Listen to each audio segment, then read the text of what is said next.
Welcome back, everybody, to the Nosebleed Sports Podcast.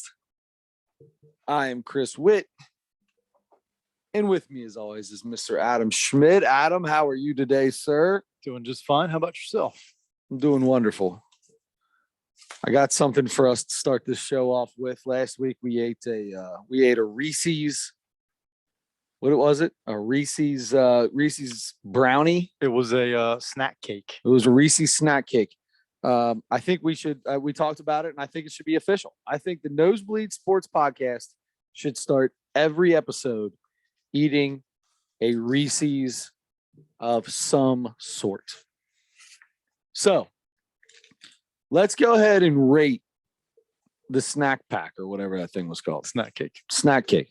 What do you give that snack cake last week? Did we do that? Did we not do that? I don't think so.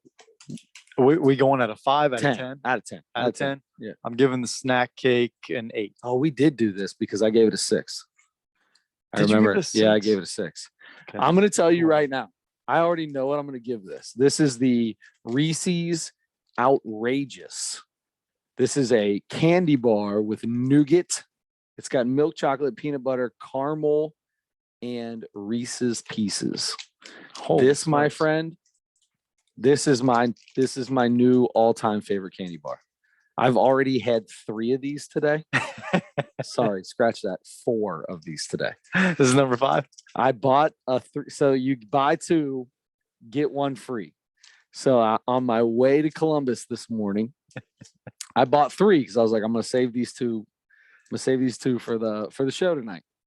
I ate the 1 in the car on the way up to Columbus. On my way home from Columbus, I stopped at the same place because I knew they would have it. Good call. And I was like, well, I got to get 3. I just want 1, but I got to get 3. And I ate all 3 on the way home from Columbus. I've had 4 of these. This will be number 5. There is 410 calories in here. I've had 2,050 calories on Reese's candy bars alone. You know who you sound like? Who's that? Me. Yeah, that's exactly right. Oh my gosh. So First of all, let me just say, I've got to congratulate you or give you props for going king size. I only go king size. Well, they don't make these in anything else, but I Really? only get king size in every. I don't like why to go up and just get 2 cups unless it's the giant cup, which is technically a king size. Right. There's no. Why would I do that? Right. When there's a 4-piece sitting right next to it? If the king size is available, how do you do anything else? It's impossible. It's ridiculous. Don't talk to me if you do it. It's that simple. So Reese's Outrageous. This is the one with the extra Reese's Pieces in it. Adam, I'm going to let you take a big old snap out of that thing first. And you tell me, I'm going to tell you right now, I don't know if it's the perfect amount of peanut butter, but the Reese's Pieces and the caramel, I'm a caramel guy. Mhm. So the Reese's Pieces and the caramel together, oh my gosh, I can't describe it. It's like an orgasm in your mouth. Okay. First bite. What do you got? First bite is extraordinary. Everything you said about it, I agree with so far. I mean, just an excellent combination. Of course, you're going to have the chocolate and the peanut butter in there, but you're right. The caramel, the nougat, and the Reese's Pieces, along with the peanut butter and the chocolate, are just. I mean, it's the ratio. They got the ratio. The right. ratio is right. Unlike the ratio of the brownie the other day, they got the ratio right on this. This is a better ratio. And they're small Reese's Pieces. They're not. Aren't they? Don't they look a little smaller? Like, take a look at that. Yeah, I think might they. be I mini think they Reese's make. Pieces. Oh, now that I'm. Yeah, they're slightly smaller than a normal Reese's Pieces, which is fine. Yeah, for something like this, honestly, I feel like full size Reese's Pieces might not be as good in these. You know, Yeah. sometimes you get a candy bar and it's like the full size peanuts or something like that, or Mhm. the big candies. You're like, I mean, it's good, but it's just like too much almost. This is good so far. Speaking of too much, 5 of these in one day. Is that too much? I'm starting to feel like I might have overdid It depends on who you ask. If you ask your doctor, maybe if you ask your wife, probably. If you ask your mom, yeah, for sure. If you ask yourself, and you know what? Perfect. You only have to answer to yourself, buddy. Mhm. You're a grown man. Eat 5 king size Reese's candy bars throughout the day. Just do it. Mhm. There's nothing wrong. All you kids out there. Okay, if kids don't do it. Kids have 1. Adults though, have 5, have 10, have however many you want. I agree. I couldn't agree more. So I'm going to make us round. We're going to rank this right now. Mhm. So the last one you gave an 8, I gave a 6. This is a 10 in my. This is better than a Reese cup to me. I know that that's impossible for you. This is better than a big cup. This is better than a regular. This is the best thing Reese's makes in my point of view. I'm going 10. That's incredible. It's hard for me to give a 10 to anything in any situation. I'm going to lower my snack cake to a 7 and give this an 8. That's the right call. Your snack cake was way too high. Maybe it was. It's growing. Its legend is growing in my mind as I get further and further away. I got you. I reminisce about it. I've thought about it. I've dreamt about it. I've had daydreams about it. Tomorrow I'm going to be dreaming about this all day. So This is so good. And here's the thing is I've already established, I'll just say it up front and then we'll remind ourselves at the end. Next week's Mount Rushmore is going to be Reese's candy. The Mount Rushmore of Reese's. I can't wait. I don't know how much of the new stuff you've had. Not a lot, but enough to have a top 4. This is the first time on this outrageous here. Yeah. So what's the difference between the outrageous and the nutrageous? We'll find out. Okay. Because you've had the nutrageous. I've had the nutrageous. It's been a long time. But it's the same thing minus the Reese's Pieces. Add in the nuts. Okay. I got you.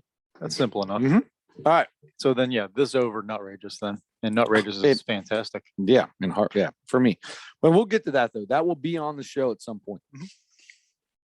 I'm not going to tell you what I'm getting next. I'm just going to bring them on. They're just going to be here. Well, should we let's alternate. You bought this week. I'll buy next week. I'll bring something. Okay. Sounds good. All right. So let's get to some sports. This is how it works every week. I have a feeling this is how it's going to go every single time. You ate one of the 2 snack cakes last week while we did this. I ate them both before you even got the first one done. I have finished the entire candy bar. You have not even eaten half of it. This is how I eat things. I wolf down anything Reese's. It's how I eat them too. I'm just self-conscious about eating on the mic. That's all. I'm just self-conscious. I'm trying to be like push the mic away at times, but all right, let's talk sports. All right, that took some time. Let's do it. But it was worth it. We're not going to talk about the Reds because I got nothing to talk about. The draft is coming up this weekend. Maybe we're going to try to possibly get Mr. Andre Edwards. Maybe I don't know. We'll see if he wants to give a little draft recap next week. We'll see what happens. I can't make promises. He's a busy man.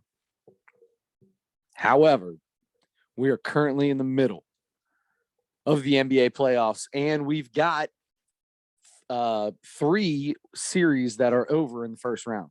Miami has beat Atlanta 4-1. I don't know how much there is to talk about that, except for Miami is just a better all-around team. Miami is a better defensive team, which when you have a team that is as gritty as Miami, one Trae Young is not going to beat you. And unfortunately, that's kind of where Atlanta is right now, is they fly by Trae Young. When Trae's hot, they're hot. When he's cold, they're cold. In Miami, did an amazing job of holding him with Bam Adebayo and Tyler Hero and oh my God, who's their best player? Jimmy Butler. They play well together.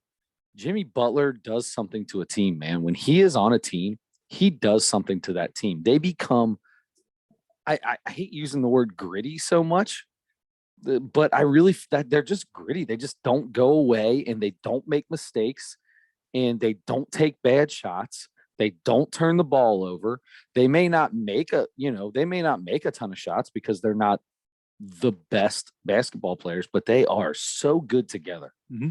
It's kind of like the old Pacers teams. Those Pacers teams we loved under McMillan or whatever his name was.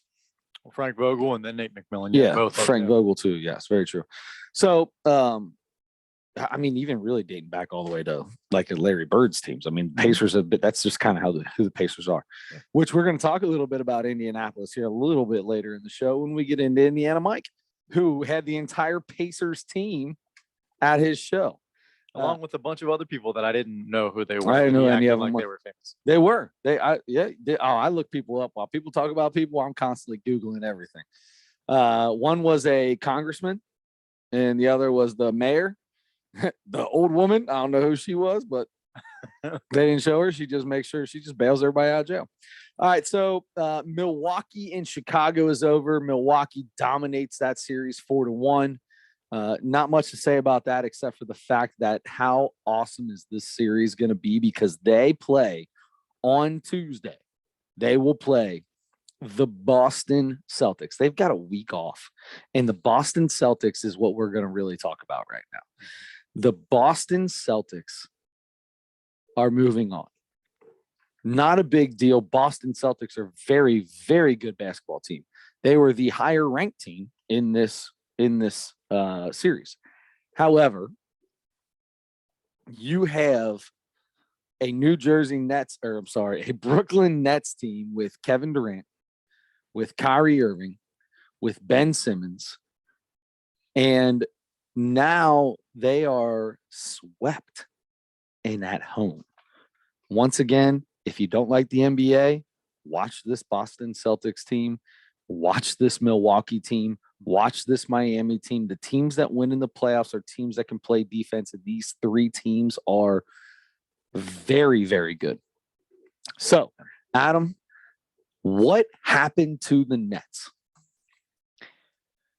Well, to start, Boston figured out how to not only keep Kevin Durant and Kyrie Irving from scoring, but they figured out how to keep them from shooting the basketball. I mean, I'm more concerned about the shot attempts from Kevin Durant and Kyrie Irving, especially from Kevin Durant in those last couple of games. And it was, it's so strange because I didn't get to see a ton of those games, but I saw clips, I saw little few minutes here and there. And then at the end of games, seeing box scores with Kevin Durant's name and 16 points or 19 points or something like that on 11 shots, it's so strange to see that. And especially after they got down 2-0 and 3-0. Well, in that last game, he had 39. I mean, he took 11 threes alone. Yeah. So, I mean, he did show up in that game and he played well, but it wasn't enough. Somebody else didn't show up. So in game 4, Ben Simmons, who has missed the last 9 months of basketball, this was supposed to be his first game with the Brooklyn Nets and his first game back since he stopped playing in Philadelphia. Yep. Originally it was a mental health issue that he didn't start. I get choked up when I talk about Ben Simmons. No, I'm just kidding. I get choked up on outrageous. Put it away. You don't have to eat any more of it. You can eat the rest after the show. We know how it goes. Watch how fast I eat that after the show. All right.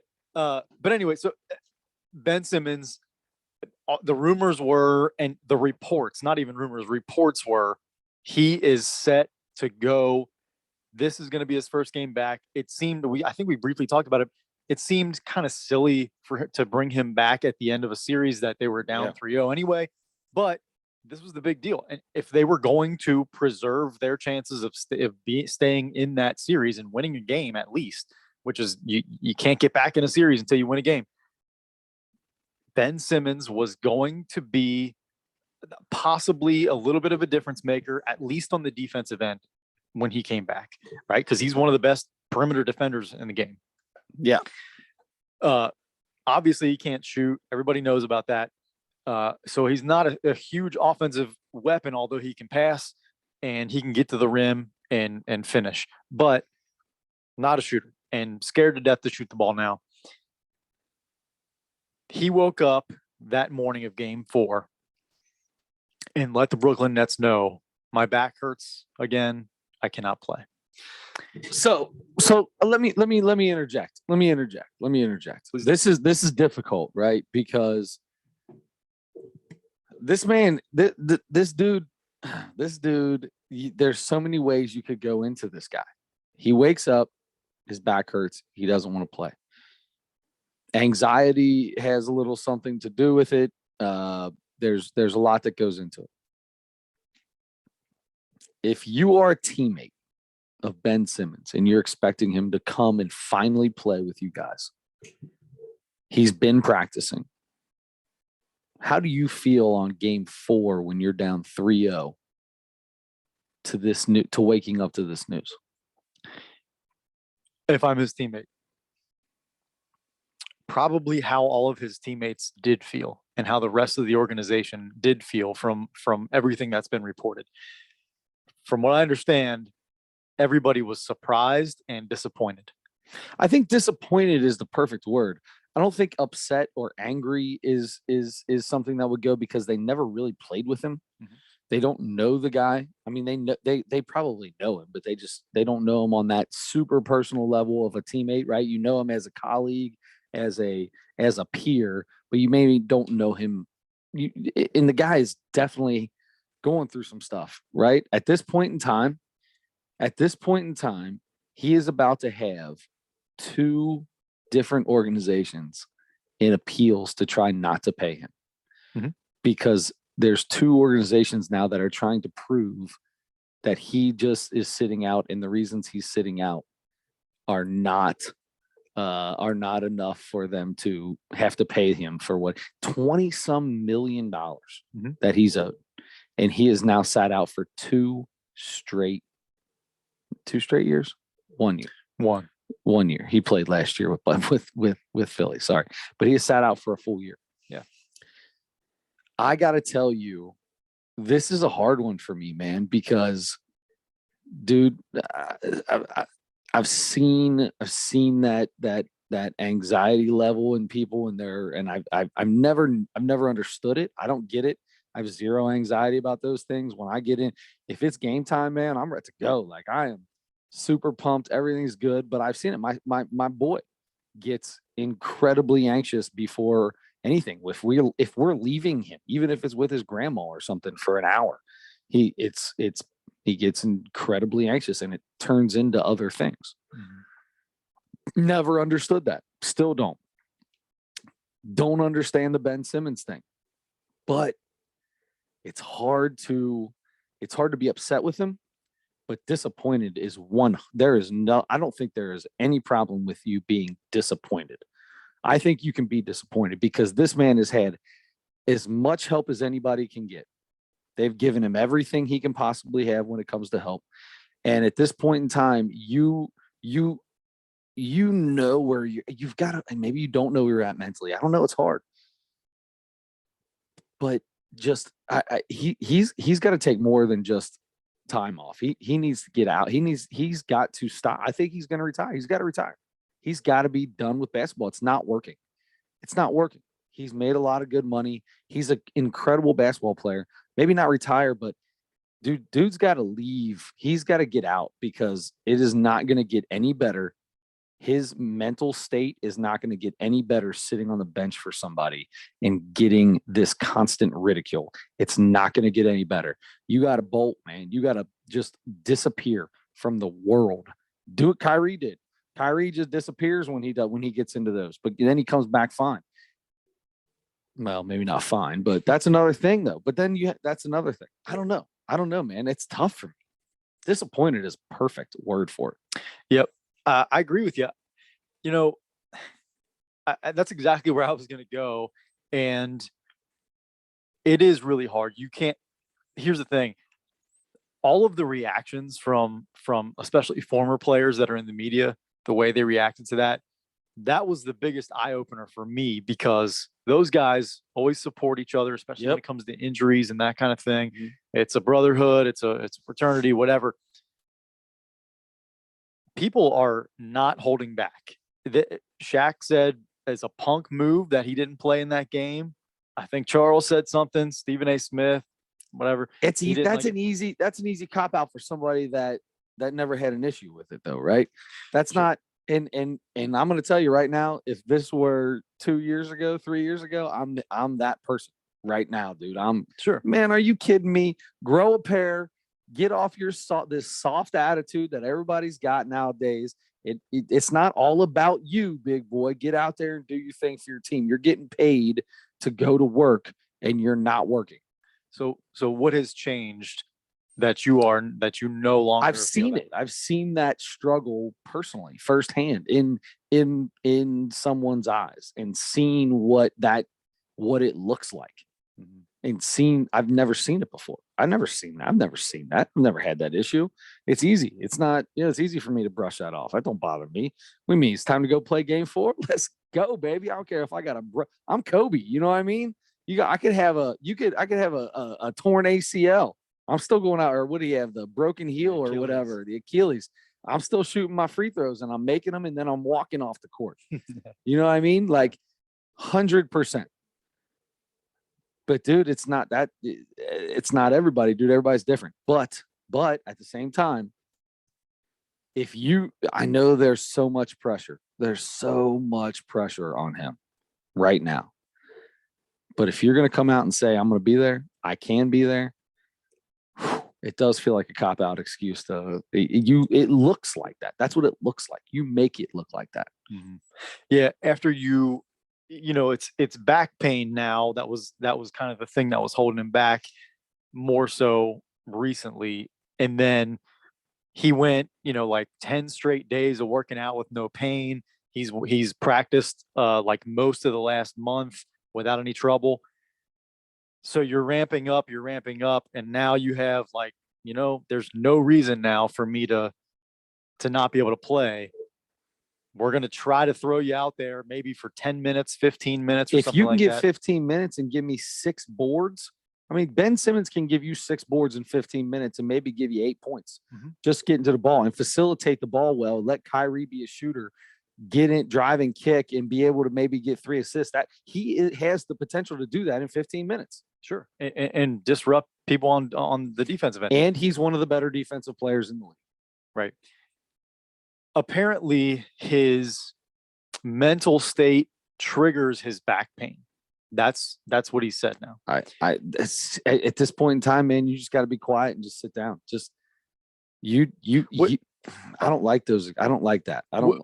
Which here's the thing. The only reason that I'm thinking like, okay, I kind of can see that is because people talk about when you're stressed, when you have a lot of stress, tight. Yeah, I carry it in my neck and in my shoulders. I get 100%. Tight. Yep, I got it right now. Yeah. And so that happens. So I don't know if it's the same. I can see there being a correlation there. But here's the thing. I've got stress where you feel when you're just so tight because you're always tense and your neck and your back's a little tight. But brother, you're talking about people that have 4 masseuses and stuff like that in the room with you when you're getting a massage while you're getting taped, while you're getting acupuncture. You know what I mean? It's all there. How much of that though can help when it's mentally triggered? You know what I mean? If it's a mental thing, I don't know how much physical treatment can do for you. Well, no, if it's a mental thing, yeah. But if mental is triggering, if it's a stress, super anxiety turning into stress, turning into back pain, then yes, that should help the back pain. Maybe, yeah. There is he called it a mental block. He has a mental block. he actually said when he first came over to the Nets, everybody interviewed him when he coming back and all that kind of stuff. And he talked about his time in Philadelphia. He felt like he was not getting the help he needed. And he said that he's been dealing with some things on a personal level that was before the playoffs the year before, when everybody started getting on him about not shooting the ball at the end of games and that kind of thing. And he kind of folded. He said, I've been dealing with some things that people don't know about. That's been really hard for me since before all that. Man, you think Kendall Jenner broke his heart? I honestly have definitely thought about that because it's very, very possible. I really think that could be the case. And then she goes after like a guy who could possibly make a run at an MVP in any given year, and you're like, she's dating Devin Booker. Oh, that's right. Her and Devin Booker been dating ever since that. You imagine, and you're point guard and you're guarding Devin Booker, and Devin Booker's like, all right, I'm gonna take this. Come on down low, post me up, Ben, post me up. Yeah, you feel that? That ain't the third leg, big boy. That's the reason Kendall's with me. You know what I mean? I can see like all of a sudden, old boy just like, boom, breaks down. You know what I mean? I don't know. I think it's Kendall Jenner. I think the Kardashian Jenner family have the ability to break any man. I'll tell you what. I think they can break it. They broke Kanye. They could break me. They broke Kanye. They broke that. Every man has been there. They broke Lamar. She broke Tristan Thompson. They broke Harden. James Harden was an MVP until he dated Khloe Kardashian. And then he got his jersey retired in a strip club because he spent $1 million in a strip club because he couldn't figure out how else to get over his old lady. Drowning his sorrows in the this boy, I'm telling you, that's Reggie. Oh my gosh, the very first one, the football player, Heisman, Reggie Bush. I mean, Reggie Bush was a up and brewing star in the NFL. And just became a really good punt returner. She wasn't Kim with what was his name? Chris Humphries. Chris Humphries. Well, she didn't break Chris Humphries. That was just weird. He just was a bad player. He was bad. But if you watch Chris Humphries in this, look, I watched Keeping Up with the Kardashians. I ain't gonna lie to you. And you watch the Chris Humphrey episodes back when he was there. He could care less. He was like, I'm dating this.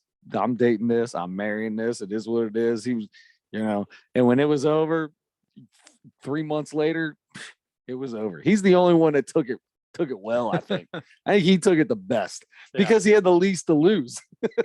Sure. Yeah, and he was out of the league right after that. Poor Kanye. This dude can't get his head on straight. Yeah. And coming soon, the next victim is Pete Davidson. I don't know, man. Pete Davidson's different. Well, so it's funny though. Pete Davidson and Travis Barker, like those two seem like they know what to do. They've got it figured out. Look, Ben Simmons may have really been in love and all that, and it can do some serious things to you when it ends. But all of these guys are gonna be just fine. Like if you want to bounce back quickly, you can bounce back quickly if you're all those guys. Oh, 100%. Are you kidding me? Yeah. You can bounce back quickly. Yeah, Pete Davidson. I thought Pete Davidson would be the kind of guy that if he lost to Kim Kardashian, he wouldn't be able to bounce back. But old boys lost Ariana Grande, bounced back, lost 3-4 others, bounced back from all of them. Apparently, I just found out this Kim Kardashian deal, longest dating he's had. It seems like it. Even longer than when he got engaged to Ariana Grande.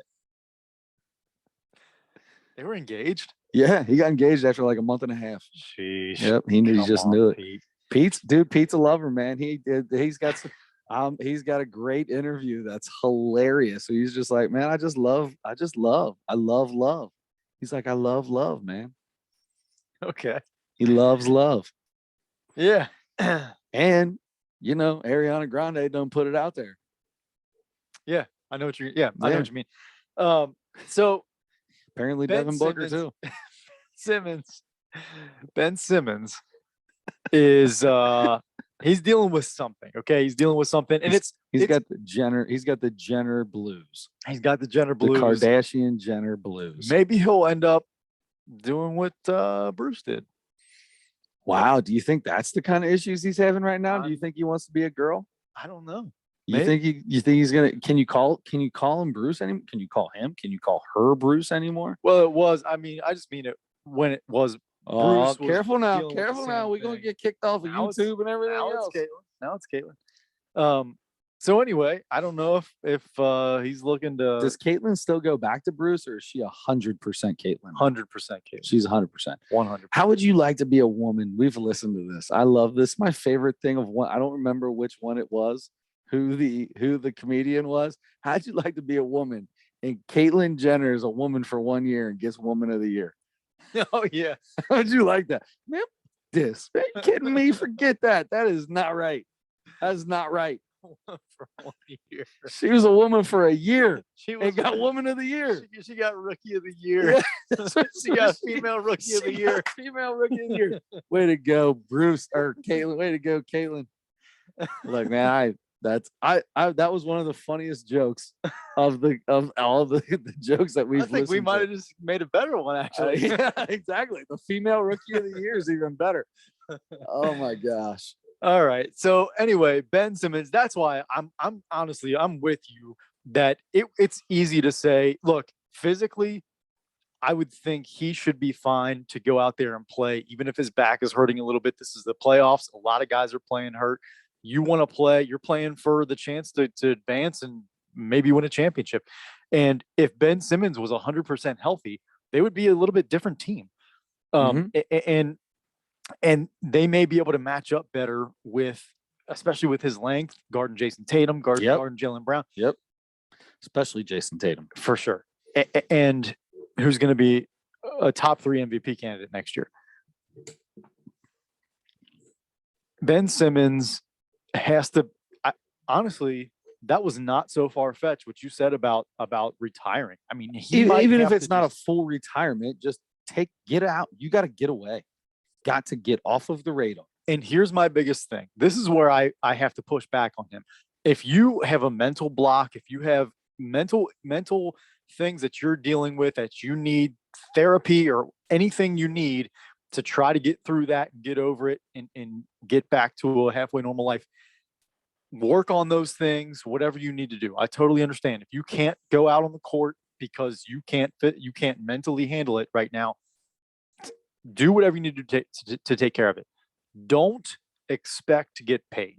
That's my biggest 100%. Don't expect. I was literally in my head. I was just thinking, if the everyday man cannot go out and physically do their job because they're having some mental issues and they need time off, guess what they're taking? PTO. They're taking FMLA. They're taking FML. Get some FMLA. But they're not getting paid their full salary. It's not happening. You have to take time. You have to take vacation time. You got to take, stuff like that. You're not just leaving your job for a year. It's not happening. Kendrick Perkins called it the biggest heist or the greatest heist or something like that. Yeah. He actually sat out a full year. He made $20 million, was never injured. Whatever, his back hurt, right? But when people have a sore back, they're out for a game or two or a week or two. So I'm not calling that a full injury. Nothing was broke. Nothing was torn. They didn't have to have surgery.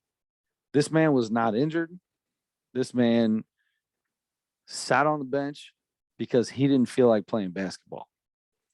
And I say that because I feel like that's correct. He didn't feel like he was in the right mental state to be able to perform on the basketball court. Sorry. How's that better? That's better. That's better.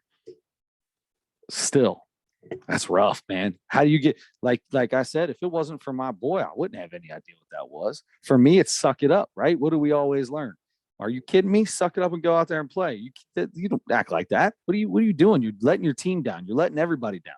It's a huge, that's a real thing. And if you don't see it up close, that's how you're reacting, because that's how it was pushed on you.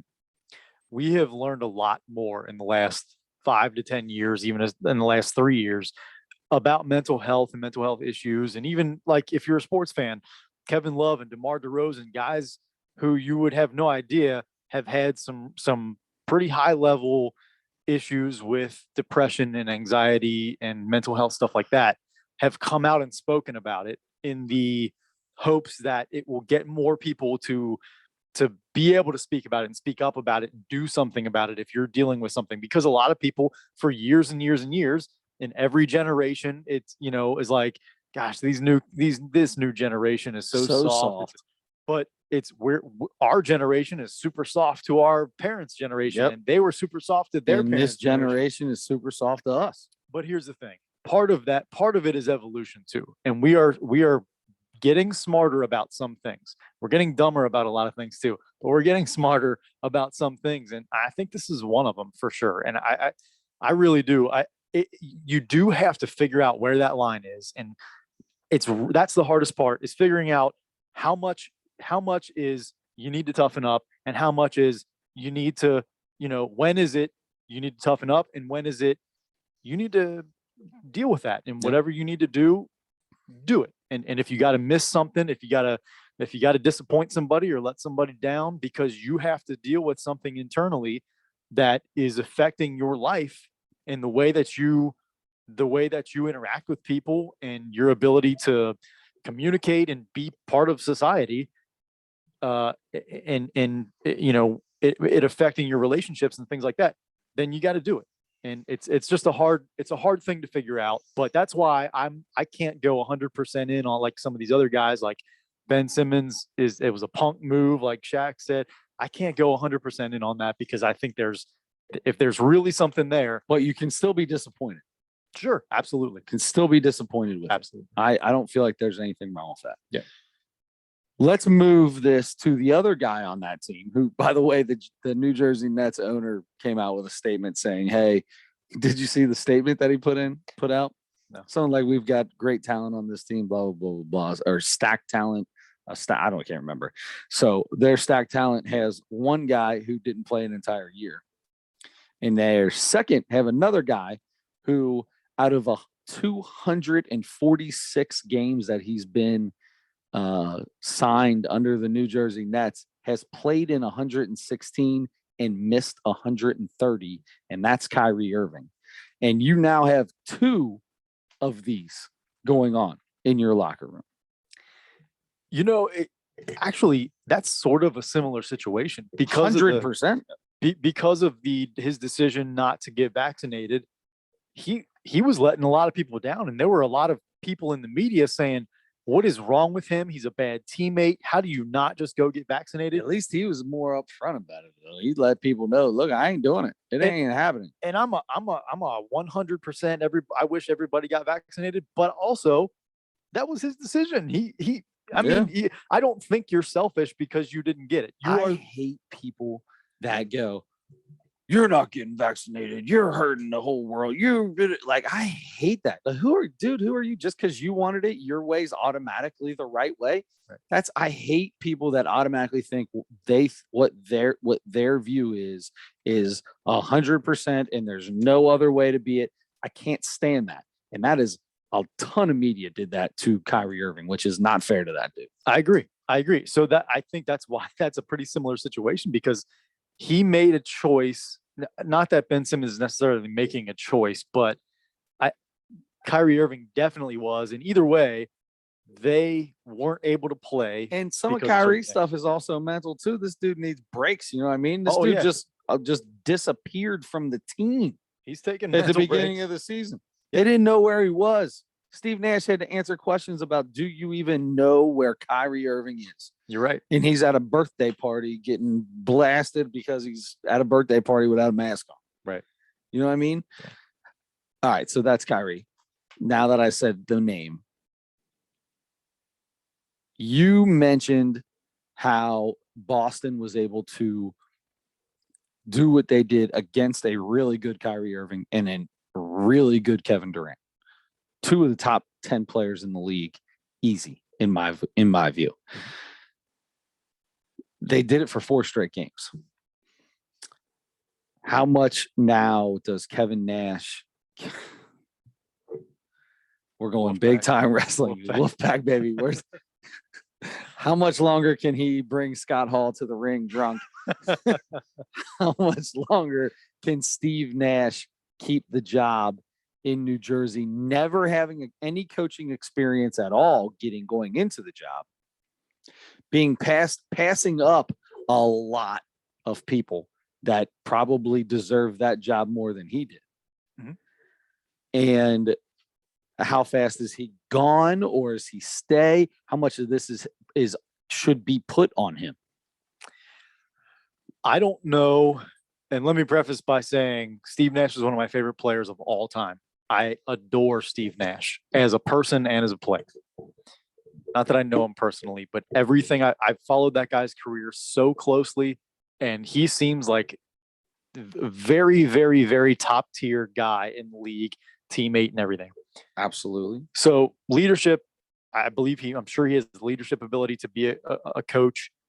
I don't know how good a coach he is yet, but I don't think, and my question to you was going to be, do you blow this thing up? What do you do with the Nets? But just going right along with that is to answer the question about Steve Nash specifically, with what happened with James Harden, with what happened with Ben Simmons, Kyrie, all that stuff that you had to deal with this year with the guys that were supposed to be your best players and supposed to make the biggest impact on your team.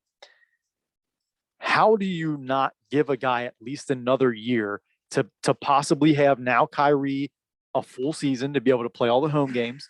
Kevin Durant is, as long as those guys are healthy and everything. No, it's not as long as they're healthy, because these guys are not there. They're not playing for other reasons than health. Only Ben Simmons. Kyrie, I was just said, Kyrie has missed games as well, not just because of injuries, but because he wasn't ready to play and just didn't play for 2 weeks. Yeah. I think he was dealing with a lot of the COVID stuff. That's fine, but you don't know what's going to happen if these guys if he can be triggered, you've seen it happen, then who's to say he can't be triggered again? Sure. But to me, that's the same argument as, well, Kevin Durant, tore his Achilles, missed 2 years because he tore his Achilles and then tore his ACL. So he's injury prone. So who knows if he's going to be able to play next year? No. I think, you could kind of compare it to that. People get called injury prone all the time, but and there are people that are injury prone. We talked about Greg Oden on this podcast not that long ago. The dude's just injury prone. He just gets injured because his body shouldn't be what it is. Still, and Kevin Durant is the same way. His body, it is hard to do the things that he does with a body like that. He's going to take more joint pain and things like that than other people would in a not so similar body. So maybe, but either way, this is something mentally that happens to him. Things mentally are definitely going to happen more often in reoccurrence than injuries will happen in reoccurrence. I don't know. Right now, because the only reason I don't see it that way is because Kyrie has gotten through that part of it. That was the beginning of the year. He's gotten through that part of it, and he's played every time he's been allowed to now for the last 3 quarters of the season or whatever. So it seems like he's in a better place there now. Ben Simmons isn't there yet. We have no clue. He's still dealing with stuff, I guess. Mm-hmm. So we have no clue about Ben Simmons. To me, Kyrie and Kevin Durant now, because they've been healthy and since. So KD's signed through 26. Mm-hmm. Kyrie's got a contract coming up. Do you sign Kyrie?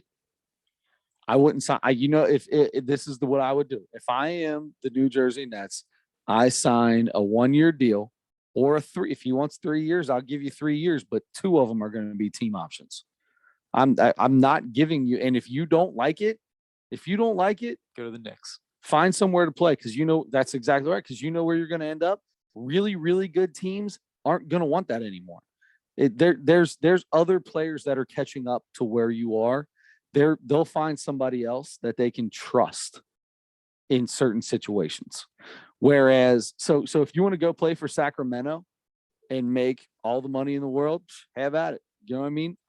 If I'm the Nets, I'm adios. If you want to stay here and compete for a title over the next 3 years, I'll give you a 3-year deal. You'll be here as long as KD, but 2 of them got my option on it. I get to choose whether I want you to continue to play for this team or not. Yeah. Because you're going to choose you over everything. We already know that. You're going to choose you. Well, everybody is. I mean, everybody's going to do what they think is best for them, Not or always. they're gonna talk to their friends around the league. People do things. People do things for teams that people do things for the team. Brady takes less money for the Patriots in order to be able to sign other players and do Pretty things rare. like that. It is rare. It is 100% is Tim rare. Duncan did that. Yeah, but it's still a thing. It still can happen. So you've already proven that if it comes down to you or the team, you're going to choose you overall. You proved it when you didn't get the shot, which it's not a bad thing. I don't care, but it also shows there's a lot of people in this world. Mike Epps talked about it. You going to take my special off Netflix? Here you go. Go ahead. Where you want to shoot me at? Yep. Anywhere you want. You want to put it in my butt? Go ahead. Put it in my butt. It don't matter. You know what I mean? So there's certain people that do things differently that way, that will do things like, hey, you're telling me that I'm not going to be able to play if I don't get a shot? I'm getting a shot. Screw it. Let's go. Put it in me. You know what I mean? And then there are people that are going to stand their ground. That's fine. I'm proud of you for standing your ground. But that also means that I'm going to stand my ground because I can't necessarily trust you and trust where your head's going to be at all times. So I'm going to stand my ground, and I'm going to make sure that there's two team options on the end of that.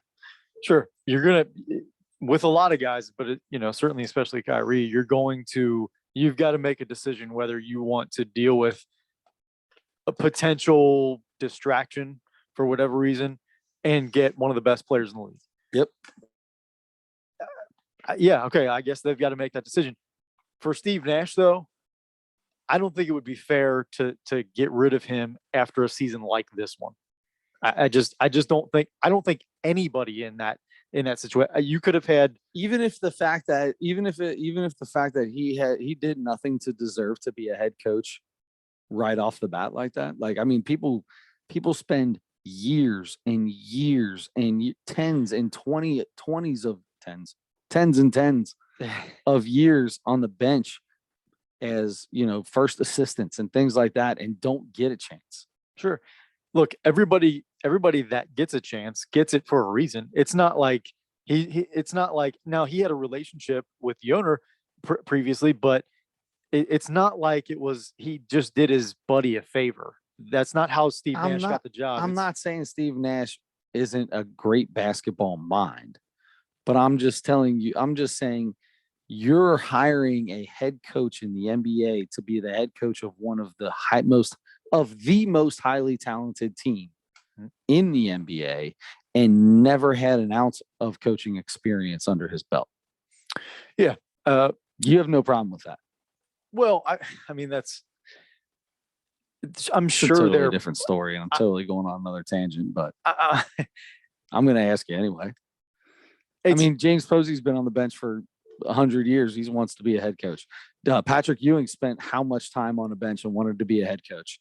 Name them. There's tons of them that have been around for a long time. I agree. And sometimes it's because there's a reason that you are an assistant for a long time and you never get a chance.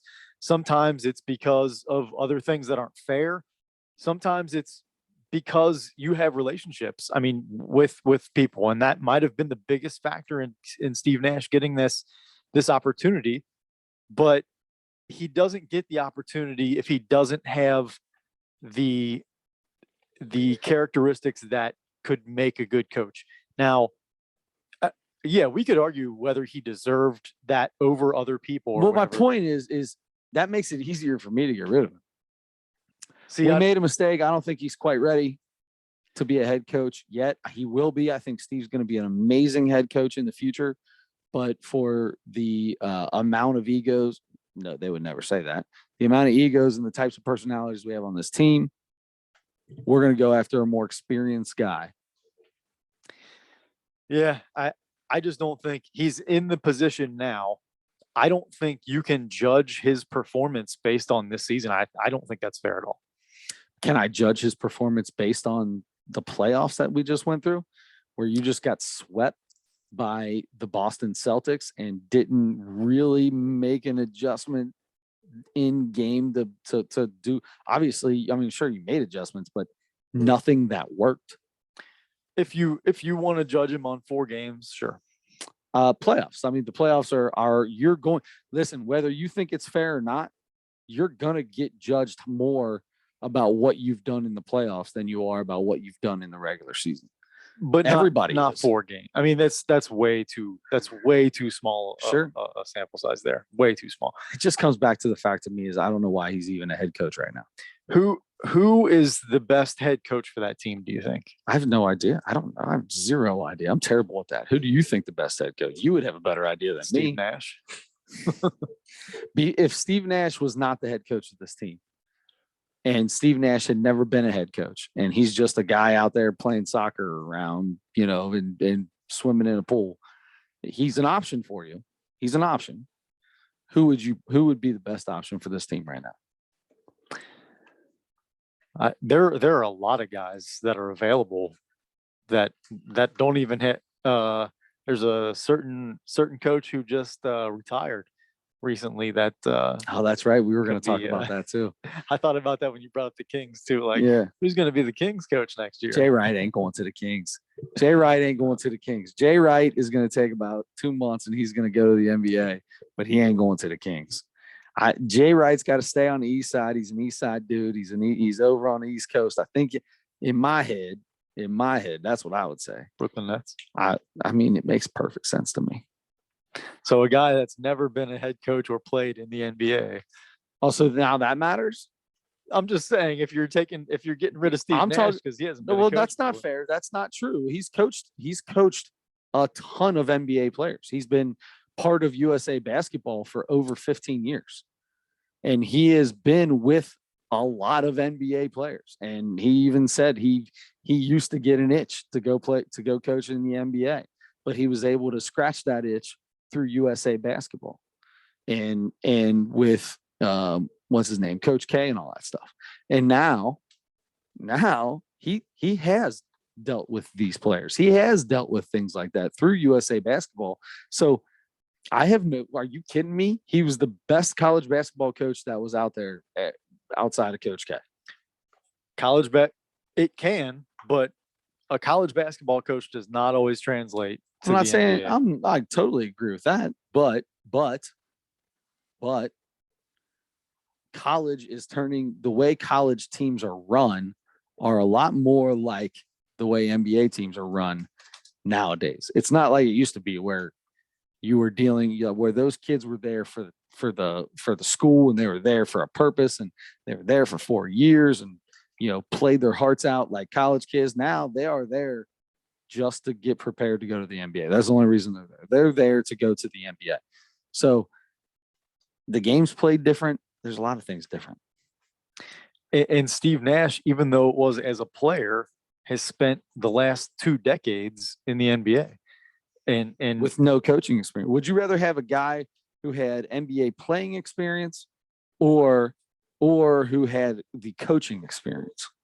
College coaching experience. College and NBA, because he coached USA basketball for the last 10 to 15 years. So for 2 months, once every 4 years. He coached it during the World Cup thing that they had as well. He was in on those, so that's every 2 years. Yeah. It's still, I don't think that trumps being in the NBA every day for how long Steve Nash was. And actually Steve Nash for I think 2 years was on the Golden State Warriors. He wasn't on the bench, but he was like a developmental coach, like a in the D League or something. No, with the Warriors. Oh. He worked with Steph and those guys. Like he wasn't on the bench. He wasn't part of the official coaching staff, but he was hired to work with those guys. That's not coaching experience then. It is coaching experience. Oh, well then what Jay Wright did with those NBA players, I would consider coaching experience. Then at least then he was coaching. It's yeah, for sure. All right. Yeah. So anyway, Jay Wright versus Steve Nash is what this became. I don't know how it happened. Who wins in a fight? Jay Wright or Steve Nash? That's an easy one. Jay Wright is Jay Wright is not letting that face get touched. Jay Wright is 20 years older than Steve Nash. One quick right, he got him laid out. Laid out. Jay Wright is the youngest 65-year-old, 60-year-old man. How old is he? 60, 61? Something like that. You're He's right the about that. youngest 60-year-old man I've ever seen in my life. You're right. Well, anyway, we'll see what there's a lot to deal with, and We didn't even get to talk. I'm sorry. I interrupted what you. didn't we get to talk about? We didn't get to We talk didn't about this Minnesota. Let's talk about it. We don't. I mean, I don't know how much time we have, but Minnesota and who are they playing? Memphis. And Minnesota had that game won last night too. They've had multiple. Memphis They've lost 2 games that they've been up by 10 or more going into the fourth quarter, and they gave have them 2 away. wins, so that's the series there. If That's if it. They hold on. Yeah, that's it. How incredible is that? So, did you watch that? You watched that game Last night. Right, I you watched watched the that. end of it. Yeah. All right. So, tell me about the end of this game. Because the way I see it is, out of everybody on this team, if I play for the Dallas Mavericks, the Minnesota Timberwolves, New Jersey Nets. if I play for Minnesota, I'm ready to take whoever's sitting next to Ben Simmons on the plane to the Bermuda Triangle. I'm putting D'Angelo Russell right next to him. Not a D'Angelo Russell fan. No, not D'Angelo Russell has 2 incredibly talented offensive scorers on his team, and at the end of the game decides that he's going to be the one to take a fadeaway bank shot that doesn't even hit the rim and fly away when you got a guy who just hit a huge 3 in the corner, or Karl Anthony Towns, who can do whatever he wants anytime he wants. Yeah. Man, I don't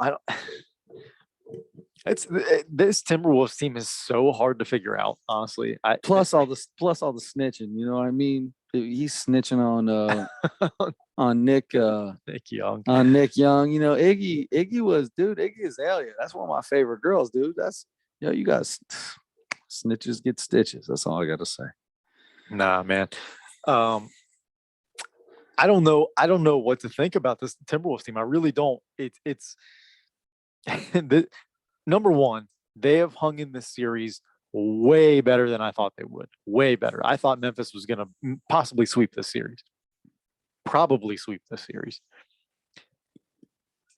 The way Minnesota, and like you said, I mean, they've blown big leads early in games and lost. And gosh, I don't know, if they can figure out how to get over that hump and they win 2 more games and beat Memphis. I mean, I don't see them winning a second round series, but to get for this Minnesota Timberwolves team to get to the second round and to beat a 2 seed, that would be miraculous. I don't know. They're so hard to figure out. They're so talented. That Anthony Edwards is becoming a star in this league. And Karl Anthony Towns is already a star in this league. And he's starting to look like he's playing with more purpose. He's playing with more energy. Yeah.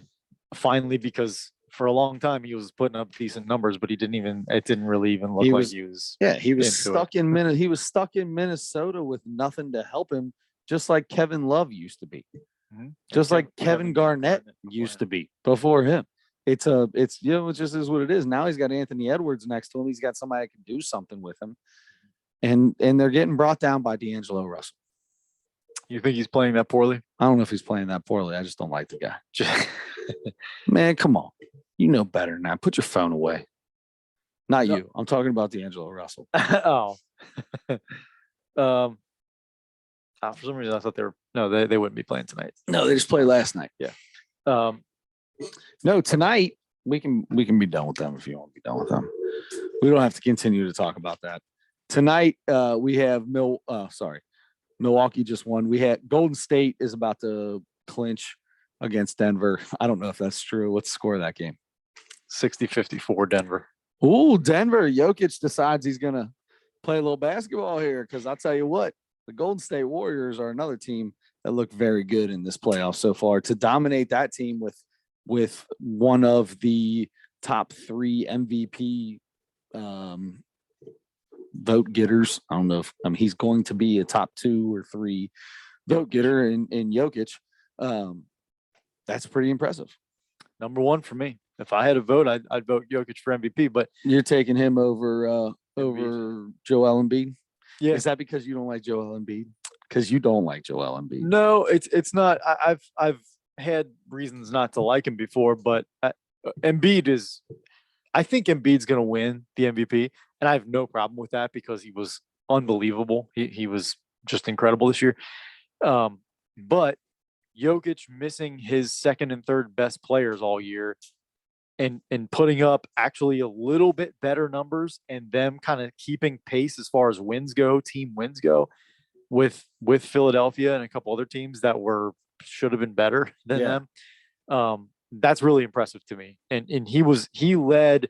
I've seen a graphic put up a couple of times throughout the last like month of the season, like the top 3 or 4 guys. I think it was Jokic, Embiid, and Giannis, and all of the regular, the traditional stat categories, all of the advanced stat categories, and all of the like super, like ultra advanced stat, like all the the newest metrics that you can possibly have. CLPD percentage and WAR, PL4 percentage and things like that. His WPAL4 is much better than Embiid's. WAR, it's the WAR plus limited characteristics. And so Jokic was in like I forget, they had like 20 or 25 different categories, and Jokic was first between the 3 of them in like 20 of them, like 20 out of 20. I hate that. I can't stand that because I can go grab 20 more stats. No. Where he's, I don't like when people go, look at these 20 stats and he's higher than him on everything. I do it with my game changer app. I can make any kid on my team. I can make a reasoning for any kid on my team to bat in any order on my team at any time by looking at different stats. Well, he's done this. Well, this one's done this. Well, he's done this. I disagree. This is a comprehensive look at all of the stats. This is a comprehensive look. You're talking about, well, his let's talk about Greg Oden again for a second. His team win percentage is better than Giannis's, and his plus minus is better than Giannis. And so you can take 1 or 2 things for sure, or 3 things or whatever, but we're talking about 24 different things, and we're talking about traditional stuff and advanced stuff and every different kind of way you can measure the game and measure statistics and measure the way a guy plays. That's what I'm talking about. I don't think that's the same thing as saying, well, Jokic has a better plus minus. Jokic has a better effective shooting percentage. That's not. I don't think it's. I think it's okay. It's okay. Everything. I'm with you. You made your point. You win. How do we even get into the MVP?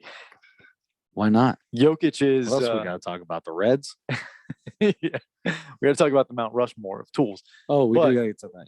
Yeah. Anyway, I do think Golden State's going to close that. I don't know if it's going to be tonight or not, but I think they're going to close that series out. And then you have, let's see. So Dallas is 1 win away. Philadelphia State's a win away. Do you think Dallas wins this? Do you think Dallas takes over Utah now that what's his name's back? They only got to win 1. Philly's a win away. I think Philly takes it. I think Philly gets 1 out of the next 2. I think Phoenix. How about the Pelicans? I know. The Pelicans getting a couple W's. Yeah, that makes me feel like Boston is now the clear favorite. There's a lot of people saying that now. I just watched something the other day and it was all about Boston or Phoenix, Boston or Phoenix, Boston or Phoenix. Like it's already an NBA finals. But guess what? In a week and a half, when Boston's down 3-1 to the Bucks, we're going to be talking about somebody else. About something totally different. Is exactly right.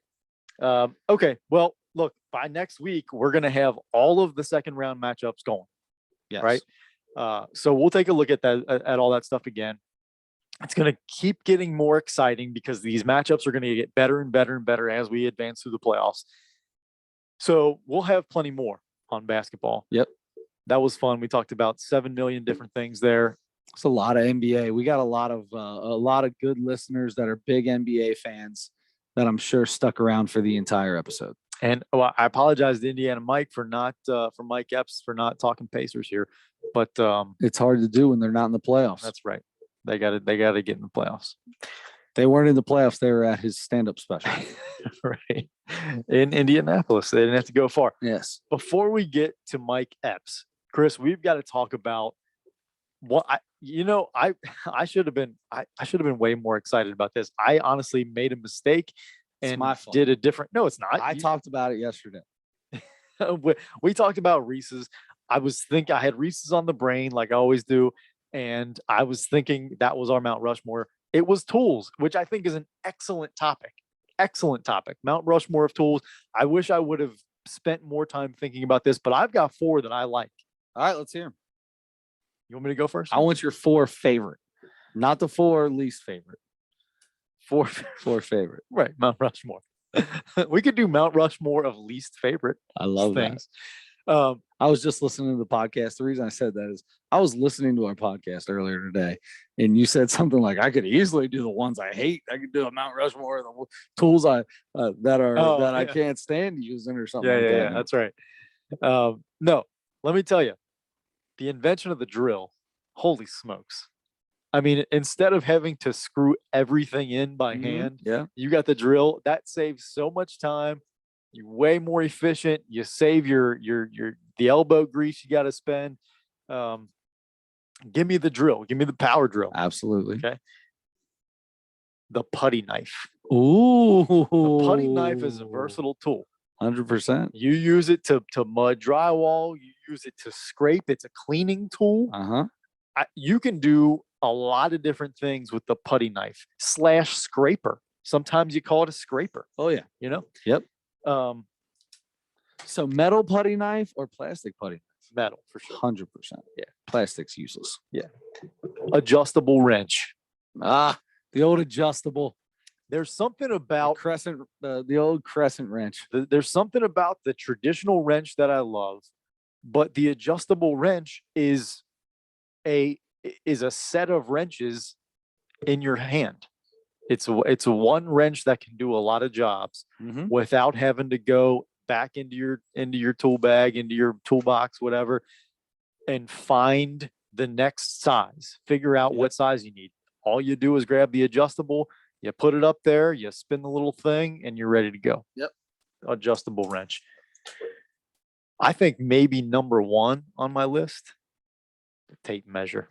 Whoa, that's a good one. And I'll tell you, speaking of good one, there's a difference. There's a not so great tape measure. There's a good tape measure. You can get a lot of different variations of tape. Tell me what makes a tape measure great. It's the size, it's the feel, it's the weight, it's the readout. Yeah. Okay. Oh, you like to where it says 1/8, 16, 3/8, 5/8, so you don't have to like count the little slashes. No. I just mean if the slashes are done well. Look, you can tell if you buy where the half is, you know where the quarter is, and then in that case, in between on the 5/8, 3/8. You can tell a big difference if you go to a small tool shop and get the cheapest, the brand you've never heard of. Why is the small tool shop got the cheapest? Why can't you go to a big box store and get the cheapest? You can go to Home Depot and get a really cheap one too. Yeah, you can do that. I just don't want to knock the little guys. Look, they got expensive ones too, man. Sure. Wherever you go to get your tape measure, there's a big difference between a really good one and a really bad one, and there's a really wide range between those. A good tape measure is irreplaceable. No doubt. I've had the same tape measure for quite a few years. Good call. It's a Stanley. Stanley. Okay. I like the Stanley. That might be all metal, all aluminum or whatever. Yeah. I've got like 3 tape measures. I definitely have a favorite. Yeah, for sure. The worst is when you get a tape measure and it gets a little nick or a bend in it. And as you take it out, it like cocks to the left or to the right or something. You're like, oh my God. I can't keep it straight. I like the ones that you can get like 8 feet before they crack and bend over. Also, a tape measure super underrated toy to keep a kid busy for a long time. 100%. Do you want to tear a kid's fingernail off? Give him a tape measure to play with. I'm not even talking about that. I'm talking about they don't even have to touch it. You do the tape measure where the kid pulls it out and you let him get and lets it go, and you give it one. Oh, I like these that. feels Yeah. as it comes in because you're holding the end of it. I mean, a kid will laugh hard for hours doing that. Now, unfortunately, you have to do that for hours, and that gets tiring very quickly. Yeah. I used to love doing that stuff with kids. Now that I have kids, I hate it. Yeah. Somebody else, please take this kid and keep him busy for a minute. One of my memories of laughing, one of the hardest when I was a kid, was when my mom used to watch you when we were really little. Yeah. And your dad would come home and he had the keys on the pull out thing on the belt. Yep. And we would do that. We would pull his keys and he would do that same thing. Yep. I mean, I remember laughing my brains out. Dad did a lot of stuff like that. He was really good He would at that. always take that, or the big one he loved to do was when he would close a cabinet door. He'd close a cabinet door and act like it hit his hand, like he smashed his finger in the cabinet. Oh my God! Your He used to dad is love so doing. He funny. used to love doing that. All right, I got to hear your. All right, so I've got 5 on here that I've got to figure out. What number 1 on my list? I'm going to one up your drill, and I'm going to go with the impact drill. All right, so the impact drill, a little bit different. So instead of just hit the button and it screws in, as that screw starts to get a little tight, it'll do a little kick, right? It starts, and you can really get that. You don't overdrive the screw, you don't underdrive it, you get it just perfect. I love the impact drill. I use that thing for everything. And then I think I'm going to put on the table saw. I like the table saw. I can do a lot of different things with a table saw. The table saw can make every cut that I need. I think I like the table saw more than I like the compound miter box. I love a good compound miter, but I think the table saw is going to take it to the next level for me. Because I can rip things down with the table saw. Nice. I almost put the table saw on mine. Thanks. By the way, I didn't put that or any other ones that make a lot of noise. I hate noise. Hate noise, huh? All right. So that's definitely not going to make it then, because that thing is loud. I was finishing the floors upstairs. I had like 3 pieces to put down. It's like 11 o'clock on a Tuesday. And I'm like, I just got to rip this. I had this one last piece I had to rip along the fireplace to get it to set in. And it's a stone fireplace. So I had certain places I had to get it notched a little more. And I kept having to go back out there, and I would like, turn it on, hurry, do it, and turn it off so fast. It's like, I'm not putting this stuff away and coming back out for one cut. I'm not doing it. I'm finishing this. I apologize to my entire neighborhood. Pitch black, totally quiet, and I'm throwing this loud ass table saw on. Anyway, so that's 1, 2. 3 is an easy one for me, man. The hammer. The hammer is without a doubt has to be on the Mount Rushmore of Tools. Sure. I mean, you use it for everything. Bopping your kid in the head, you know what I mean? Something doesn't seem right on any piece of anything, and you just bang it with a hammer and everything's fine. Hammer's go-to. Mm-hmm. So here's where I have some trouble. I've got 2 here. I've got the screwdriver, big flathead screwdriver, because I can use it for a lot of different things, such as, like chipping away at something, not just as a screwdriver. Like I use that with a hammer to do a lot of different things. Like the putty knife. Yeah, but it's a little sturdier, so I can really and that or channel locks. Channel locks are my go-to. I guess they'd be my go-to wrench, if that's considered a wrench. It's like a plier wrench. I don't know what that family of tools that would exactly fill in under. I would assume pliers. I feel like it's because it opens and closes like a plier, but it's got the more than just the one adjustable on it. About 5 or 6 of them. Yeah. I have 4 different sets of channel locks, all different sizes. I love. I can get in behind anything and you gotta get something open, man, and it's bigger than 3/4, half inch, an inch, something like that you just got your little adjustable for. Grab that bad boy out and go to town. That's true. I think I'm putting that over the screwdriver. I'm going channel locks for number 4. Nice call. I'll tell you, the flathead screwdriver also versatile because it can do Phillips head bits too. 100%. I mean, Yep, it doesn't go the other way. Phillips head can't be a flathead, but a flathead can fit in a Phillips head. Boom. Nice call. Good tools. Good tools. I like it. Well done. All right. That brings us to our friend Indiana Mike. That's right. Mike Epps. That was the title of his Netflix special. And I think I rated this like 6 times. Did you? I wrote and scratched out and wrote and scratched out. I'm going to go ahead and start. Sorry to cut you off, please do. But I'll just go ahead and start. Let's talk about Indiana Mike, and I want to do this together because I feel like this can be a good conversation piece because we talk about the things we like about comedy and structure and things like that a lot, and timing and things like that. Is it me or did Mike Epps not know what words he wanted to use for most of this thing? Like he start a word or start a joke and just keep on talking right into it and just flip it. And I used the wrong words. I'm just going to keep on talking. That brings up a point that I was going to ask you about that I think might be the same thing. Okay. But a different way. All right.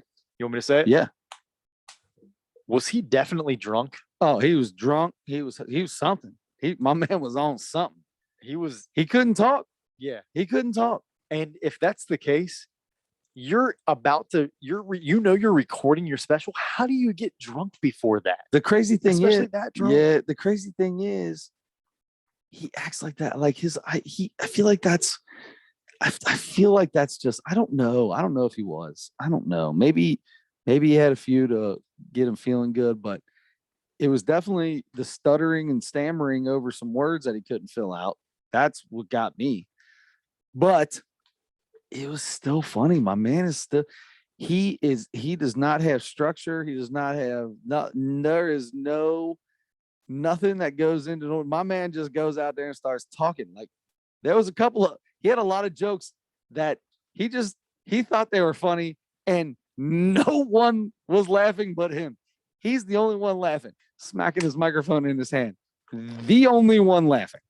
And I feel bad for him in those cases because poor guy. But he did have some really funny ones. It was like the times he didn't laugh were the really funny jokes. And it's like, oh, this joke didn't hit. So I guess I'll just laugh at the fact that it didn't hit. I think he was laughing at the fact that the joke didn't go over very well. But he had quite a few that didn't go over very well. Yeah. And I think that's what brought it down for me because his good ones were really good. I laughed out loud quite a few times. Okay. All right. I mean, that says a lot more than, because we've had other decent ones or good ones that you're like, I didn't really laugh out loud. They did a good job. They were a good comedian. They had all the, the stage presence and the timing and all that. But, nothing hit really hard for me, but it was all good. Right. But different in this case though. Okay. So please continue. No, I mean, that's kind of where I'm at right now with the whole thing. I wrote down a 3.4. At one point I had it as high as 3.7, but I brought it to a 3.4. Okay. I had it as low as like a 3.2, but I kept it at 3.4. Oh, yeah. I feel like 3.4 is fair. 3's average for me. It was slightly above average. It was, like I said, I laughed. It had some good, funny parts to it, quite a bit. I actually turned on his Netflix show afterwards and watched 2 episodes of his Netflix show. Is that right? Yeah. I forget, what's it called? It's called The Upshaws. Oh, okay. That's right. I never saw that. That's just the whole premises is a little bit, it doesn't flow. It's not. Oh, that sounds familiar. It's exactly like his comedy, but this has, what's her name in it? Wanda Sykes. Yeah, because that was a good joke, by the way. Yeah. And it's got Wanda Sykes in it, and she's super weird in the whole thing, and he is a goofball. But yeah, anyway, He's got 4 kids. One of them is right smack in the middle with a different baby mama, and the baby mama and his wife like get along somehow. So it don't. There's no normality in that whatsoever. Okay. All right. I've never seen the Upshaws. I'm not sure I'll watch it, but it's look. I'm not sure that I'll tell people to watch it. There's a lot of stuff that I want to watch that I've just never gotten around to doing. Right. All right. So I agree with you. Some of this was funny. The first 10 or 15 minutes, I'm like, I was just so disappointed. I'm like, it seems like he probably had a couple too many. Yeah. And this happened last time. We talked about how it was a disappointment. His last one, I talked about it. I was disappointed in his last one. Yeah. I remember it being too. I don't remember if I thought he seemed tipsy or drunk or something like that. And I can't say for sure that he was, but it kind of seemed like it. And yeah, a lot of it seemed like, and we watched, I'm pretty sure we watched the Rory Scovel one that he did. And he said specifically, I've not written any jokes. Rory Scovel's last, it was the one where he was like trying to get the place saved. There was like a homeless guy that ended up dying. Oh my God. Yes. I know you didn't like that part, but that was terrible. But anyway, that was just part of the whole thing. But Rory Scovel's special, which I thought was fantastic. I thought the he special was really good. Yeah, that guy the guy who owned the place and had all the stories that were probably all lies. Yeah, that's right. Anyway, Rory said, I did like 6 or 7 straight days of just no written material going on stage and just trying to just going up there and trying to be funny. Yeah. It felt like that was part of this. It felt like this might have been at least half of what he was doing. I don't know, man. They were all they were all stories that he had prepared to talk. I feel like everyone, there was none of them intertwined with each other in any way. So I guess that makes sense in your way. Like, I feel like they were all prepared thoughts. Maybe. And I'm sure Rory had prepared thoughts, just didn't know what he was going to do. And I don't know. Yeah. Yep. That could be. So anyway, it just seemed like too unprofessional for like a big Netflix special that he was putting out. I was just disappointed in that. But his pretty early on, he talked about like, I see some older men with some younger women here. talking about Mr. Ricky with the lip. With the lip. And then he got that turn. That move. Yeah. Great. Now listen here. Now you talk to me. Yeah. Everybody knows we together. You ain't going. That I thought was really funny. The pigeon toe, any pigeon toed booty high guy can dunk. Booty guy can dunk. There's the little shuffle movie too, like get ready to dunk. I thought that was really funny. Good. That was good. Did you notice somebody's phone alarm went off in the middle of it? No, I didn't hear that. I was like, I don't know if it was his or somebody in the audience. They didn't address it or anything, but I was like, it was, the alarm, the iPhone alarm that everybody. Yeah. That went off. It was probably the mayors who apparently all the black people love him because they were all being all over him. And then that dude, did you see at the end when he came up on stage? He was the biggest dorky looking geek I ever seen in my life. Yeah. Anyway, that caught my attention. The knocking on the mic when he was trying to laugh or whatever. I was like, I mean, Chappelle does that with his leg. That's exactly. And that annoys me when Chappelle does it with his leg. I don't like. I mean, I don't like that either when Chappelle does it, but I give Chappelle a bigger pass because he's Dave Chappelle. And that was one of the jokes that I think like you said, maybe wasn't supposed to be part of it, where he was just like, Dave Chappelle, good for him. You got to have money to talk about that LGBTQ. And then, like, I don't know where the punchline to that joke ever went. He just said it and like it was over. All right. I think he referenced himself. If he did that, they would cancel him before he walked outside.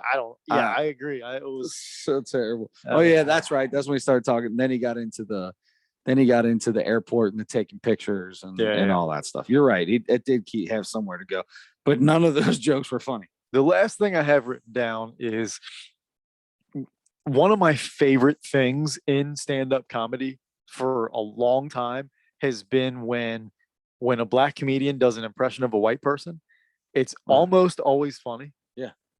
His was like it. We've seen so much comedy over the years, and that be the case so many times. Yeah. His white person impression seemed really lazy. Like there wasn't anything. Well, it's because he likes white people. He said he can't really ever really admit it because he actually likes white people. He doesn't hate white people. It was just like there wasn't anything original about it. He just did all the old, just the classic white guy voice with, oh, I'm gonna do your taxes or like something like it was just like really low hanging fruit stuff. So I was just like, man, you didn't prepare something better for your special, really? Anyway, I was a little disappointed in his professionalism and his preparedness, I guess. But there was enough funny stuff in there that I gave him a 3. Wow, 3 even. 3 Nice. even. That's above average for you too. Slightly is. above average, just like mine. It is. It was slightly above average. I mean, it wasn't bad. Slightly. It wasn't bad. Yeah. No, it wasn't bad. All right, so let's go in. So I got to pick I get to do the comedy. You get to do Mount Rushmore, which you basically already have, correct? What are we doing Mount Rushmore of? We're going to do Reese's products. Yeah. Reese's products. All right, so Mount Rushmore Reese's. I have a brand new special just came out. In fact, I didn't see it until I turned on Mike Epps. And I judging by your what you just did there, I guess that means that you're a huge John Wayne Gacy fan. Yes. That's the first documentary that popped up on here. I was trying to find a name that wasn't David Spade. I've been dying for the new John Wayne Gacy special. What did he do? What did John? He's a murderer or something. Yeah, he just dressed up as a clown, right? And murdered. It was a Conversations with a Killer, the John Wayne Gacy tapes. Yeah, I think he dressed up as a clown and murdered a whole bunch of people. Oh yeah. This dude looks like a clown for sure. Yeah, he's got clown stuff on. Yeah. Wow. I might have to watch that just to see how goofy this dude was. So here's what we're going with. We're going during the day, not at night. Yeah, especially even worse. Especially when you're on the road by yourself. Don't watch it. No. Oh no, I won't. Yeah, I won't. I'm gonna go with. Just had a little nose scratch, just a little nose itch. We're gonna go David Spade. Nothing personal. This is brand new. I don't know about little nose. There ain't nothing little about this. About the scratches on this nose. I'm sorry to interrupt. So that was well done. That was well played. Well placed. It was very well done. Very well done. It would have been better if I didn't interrupt you from saying with a comedy special that we're doing. No, it's even better that you did that. I interrupt you 15 times every single time you come over. I interrupt you 16 times. You never interrupt me ever. You can't interrupt me. I just talk over you. Yeah, if you want to, you can for sure. If you can try to interrupt me if you want, but chances are, if I'm not done talking, I'm not gonna stop. Anyway, David Spade. Yeah, Chris, I was gonna put this. I was gonna tweet this. Not that who cares, but I love your tweets. Your tweets are amazing. My tweets are dumb. I'm such a bad follow. But at Adam Schmidt 44, if you want to follow me on Twitter.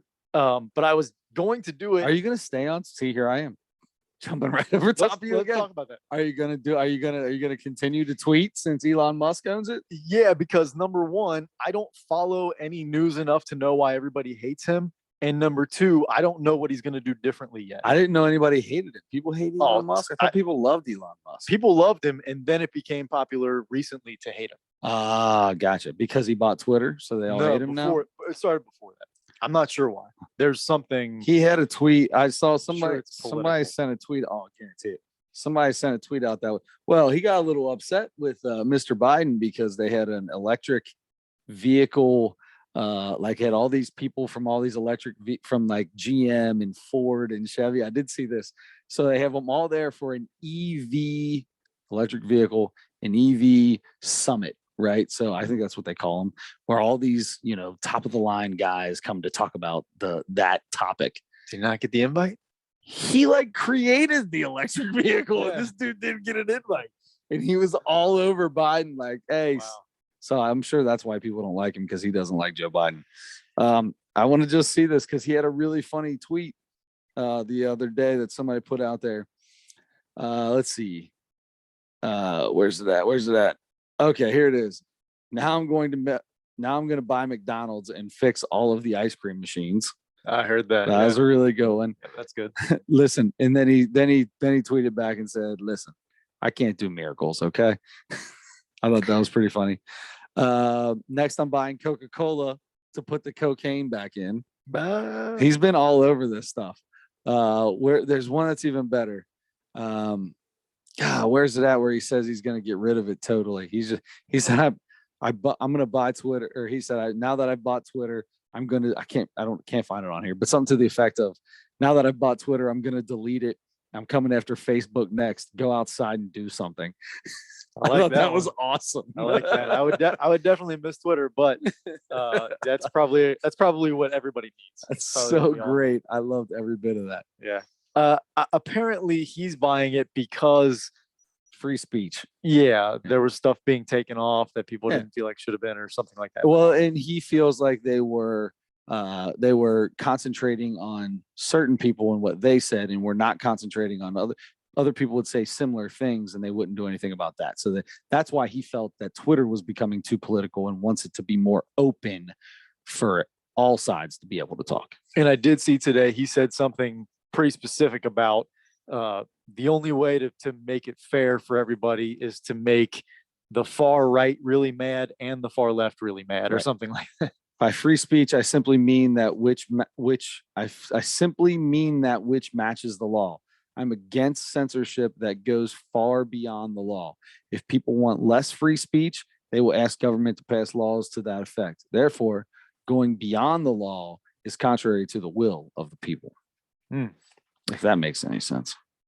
All right. So what year does he become president? Oh my God. He can't.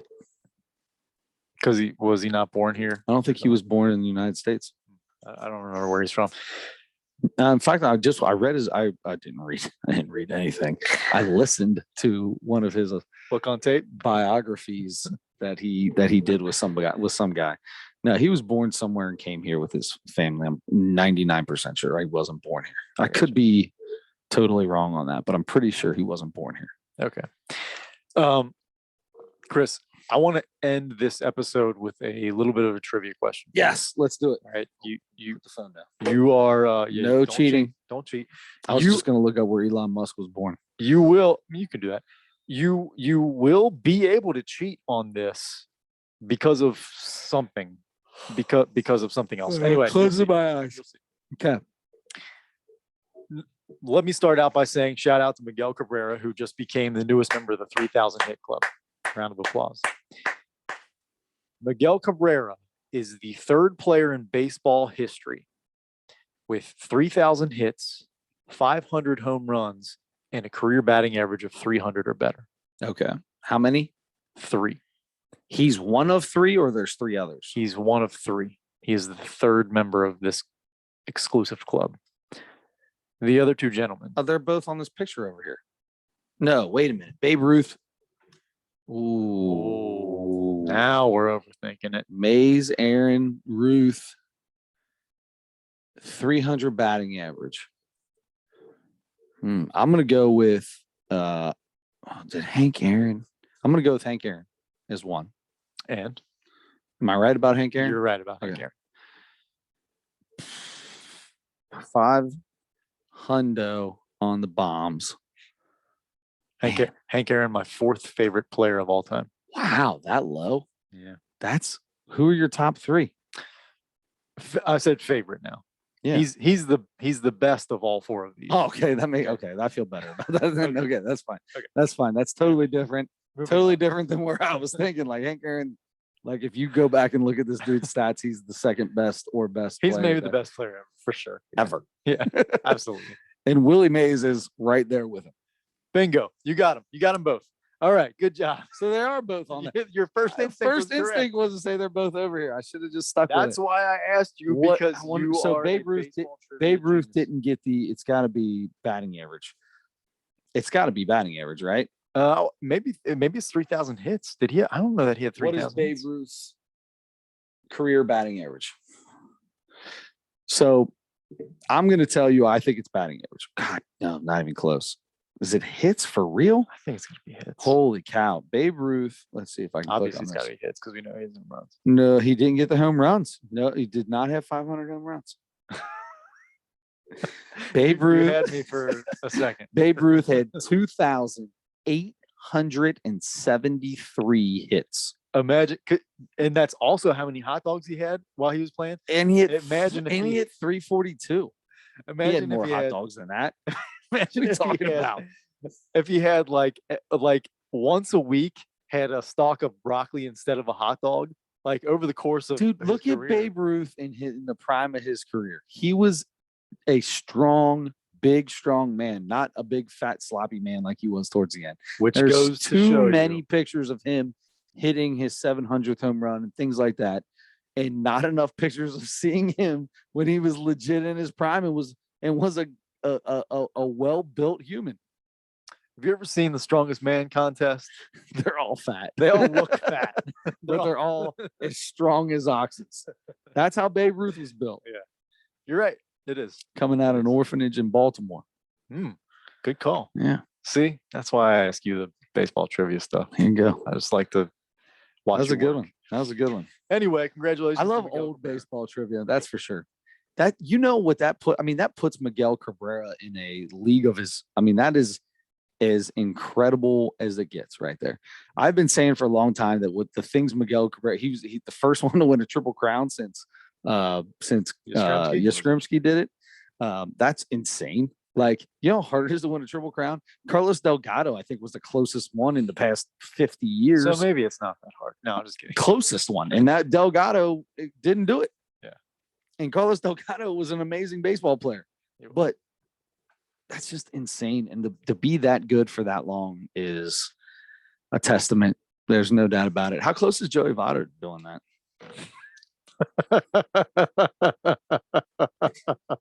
Joey Votto is going to do this. Joey Votto is going to become. He's not getting 3,000 hits, and he's Didn't not he getting just 500 get? Didn't he home runs. just get his 2,000th I hit think last he hit- year? I think something like that. Yeah. Yeah, I think he did too. I think it was just last year. And he might have 300 home runs or something like that.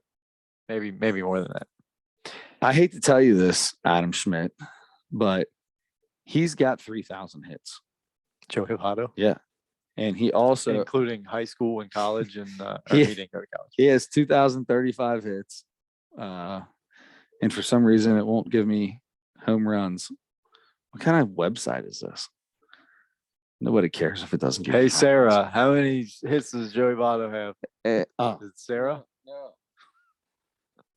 Hey That's Siri, right. how many home runs does Joey Votto have in his career?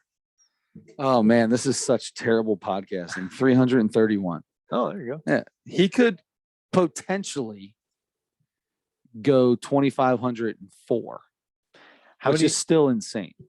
How many more years does he have to play to get another almost 1,000 hits? and No, I'm another- saying 500. I think he can get another 500. I don't think he can get 3,500, but I think he could get another 70 home runs in 4 years. to give him to 400. Yeah, I mean that's less than 20 a year, Mhm. and I think in 4 years he can get another 500 hits, easy.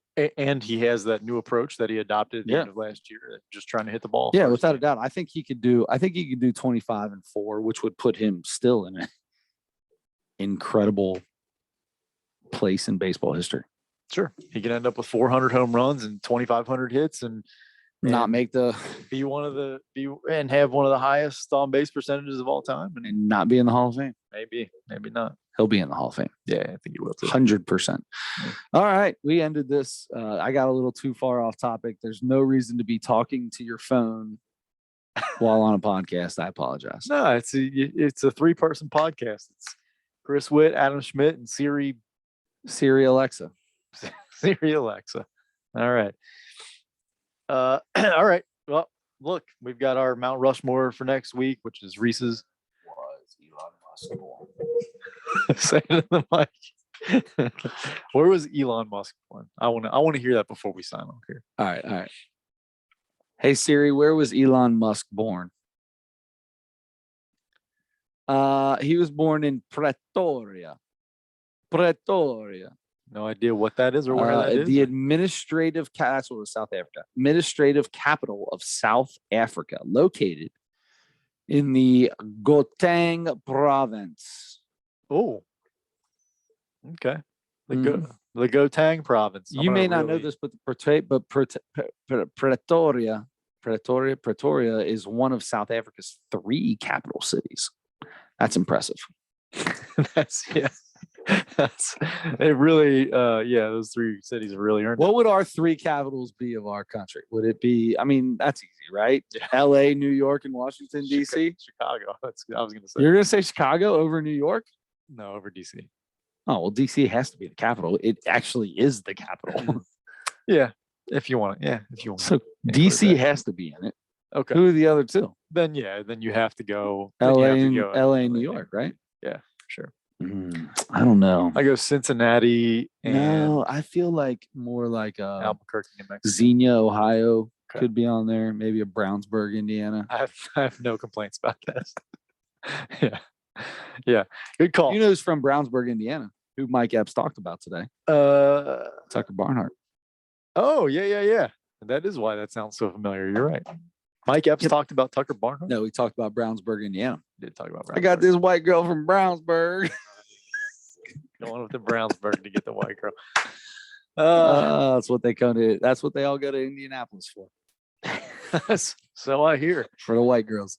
You know what? Another thing about that was he was talking about Indianapolis, growing up in Indianapolis, like it was the south side of Chicago. I've been to Indianapolis. Look, I haven't been all over the city of Indianapolis. I've mostly been downtown. Every big city's got a bad side. Of course. Every big city's got one. But Indianapolis does not stand out to me as this like super crazy. I'll bet you their worst part is the same as our worst part. Oh, guarantee it. Yeah. Yeah. But that's just like, I mean, if you get who's the little dude from Cincinnati, comedian Pimpin'. Oh yeah, your boy that you saw almost get booed off stage or whatever. Yeah, I know you're talking about. Speaking of, but he talks about where he came from in Cincinnati, like it's the biggest hood place in the world. Which in Cincinnati, what is it? What's that called over there? Avondale.